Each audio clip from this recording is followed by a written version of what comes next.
আপনাদের সকলকে আন্তরিক শুভেচ্ছা জানাচ্ছি। আপনারা নিশ্চয়ই শুনেছেন ইতিমধ্যে যে ডোমার ইউনিয়নের ৮ নম্বর এই ওয়ার্ডে অনাকাঙ্ক্ষিতভাবে এই অগ্নিকাণ্ডের দুর্ঘটনাটি ঘটে গত শুক্রবার বাদ জুমা বেলা ৩টার দিকে। তো এই অপ্রত্যাশিত অগ্নিকাণ্ডে 14টি পরিবার একেবারে নিঃস্ব হয়ে গেছে। ঘরের ভিতরে যা সামানা ছিল সবগুলো পুড়ে ছাই হয়ে গেছে। আমি সরেজমিনে এসে তাদের এই মানবতার জীবনযাপনের অবস্থা দেখে যার পর নেই মর্মাহত হয়েছি। এই এলাকার একজন সন্তান হিসেবে আমি খবরটি জানবার পরে ছুটে আসছি। ইতিমধ্যে যারা আসছেন এই ইউনিয়নের সম্মানিত চেয়ারম্যান জনাব মাসুম সাহেব সহ প্রশাসন থেকে যারা যারা এসছেন, গোপনে প্রকাশ্যে যেভাবে হোক এই ক্ষতিগ্রস্ত দুর্দশা কবলিত মানুষজনের পরিবারগুলোর পাশে দাঁড়িয়েছেন, সকলকে আমি আমার অন্তঃস্থল থেকে মোবারকবাদ জানাই। আমিও এই কাফেলায় যুক্ত হওয়ার, সহায়তা দানকারীদের সাথে যুক্ত হওয়ার চেষ্টা মানসিকতা নিয়ে এখানে হাজির হয়েছি।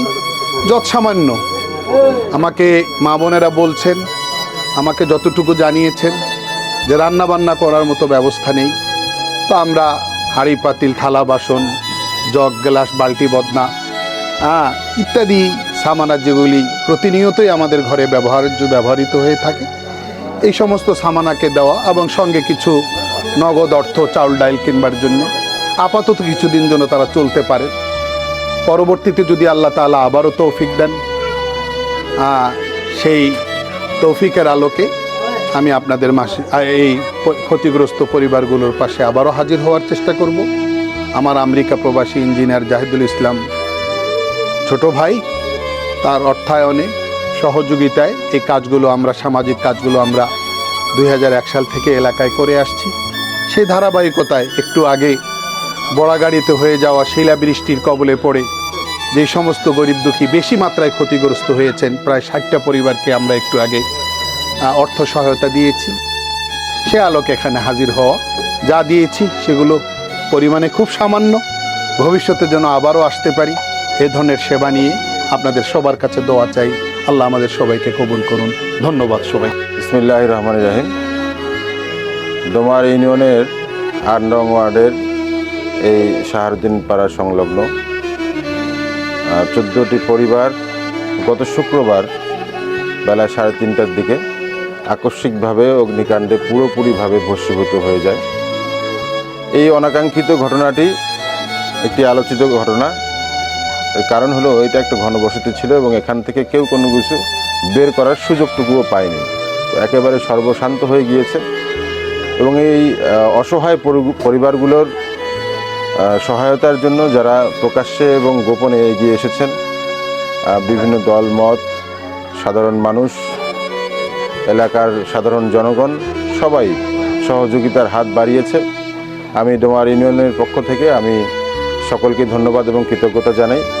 সেই সাথে আজকে আমাদের মাঝে যিনি এসেছেন আমাদের অত্যন্ত শ্রদ্ধাভাজন এবং প্রিয় মানুষ, প্রিয় ব্যক্তিত্ব, যিনি ইতিপূর্বেও আমি জেনেছি এবং শুনেছি এবং আমরা জানি আর কি, তিনি বিভিন্ন ডোমার উপজেলার বিভিন্ন জায়গায় ক্ষতিগ্রস্ত মানুষের পাশে, অসহায় মানুষের পাশে দাঁড়িয়েছেন, সময় অসময়ে দাঁড়িয়েছেন উনি।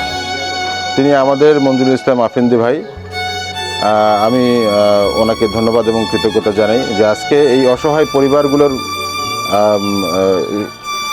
পাশে উনি যেভাবে দাঁড়িয়েছেন, এখন বর্তমান যে প্রয়োজনটুকু ছিল উনি অনুধাবন করেছেন বা উনি জেনেছেন, এনাদের মাধ্যমে হোক যে মাধ্যমেই হোক, যে তাদের এই রান্না করার মতো অবস্থা কিন্তু এখন নাই। তো সেই সামগ্রীগুলো এবং নগদ অর্থ উনি দিয়ে গেলেন। আমি ওনাকে আমার অন্তঃস্থল থেকে ধন্যবাদ এবং কৃতজ্ঞতা জানাই। এবং সেই সাথে আপনারা যারা মিডিয়া কর্মী আপনারা এসেছেন, আপনাদেরকেও ধন্যবাদ এবং কৃতজ্ঞতা জানাই যে আপনাদের মাধ্যমে হলেও এই অসহায় পরিবারগুলো কিছুটা সহায়তা পাচ্ছে। এবং সেই সাথে ডোমার উপজেলা জমিয়তের ভাইদেরকে আমি ধন্যবাদ এবং কৃতজ্ঞতা জানাই। এবং আমাদের এই অত্র এলাকায় যারা উদ্যোক্তা হিসাবে সমষ্টিগতভাবে তারা একটা আয়োজন করেছে উপজেলা প্রশাসনের অনুদানের পাশাপাশি এনারাও একবান করে টিন, নগদ অর্থ, খাদ্যের ব্যবস্থা ওনারা করেছেন। আক্তারুল ভাই সহ যারা এই আয়োজনে সম্পৃক্ত ছিল, আমি সকলকে ধন্যবাদ এবং কৃতজ্ঞতা জানাই। আমার ওয়ার্ডের মেম্বার শফিকুল ইসলাম স্বপন, তিনিও সর্বাত্মক সহযোগিতা করেছেন। সকলকে ধন্যবাদ এবং কৃতজ্ঞতা জানিয়ে আমি আমার কথা এখানে শেষ করছি। আমরা মিডিয়ার বন্ধুদেরকেও, সাংবাদিক বন্ধুদেরকেও আমাদেরকে সহযোগিতা করবার জন্য শুরু থেকে আপনারা করছেন। আপনাদের জন্য অনেক পাওনা আল্লাহ তাআলার কাছে, মানুষের দৃষ্টি আকর্ষণ করা, মানুষ যেন এগিয়ে আসে সেই জায়গাটার ক্ষেত্র তৈরি করা, এই জায়গাও আপনাদের অবদান আমাদের কাছে চিরস্মরণীয় হয়ে থাকবে। আমরা আপনাদের কাছে কৃতজ্ঞতা প্রকাশ করছি।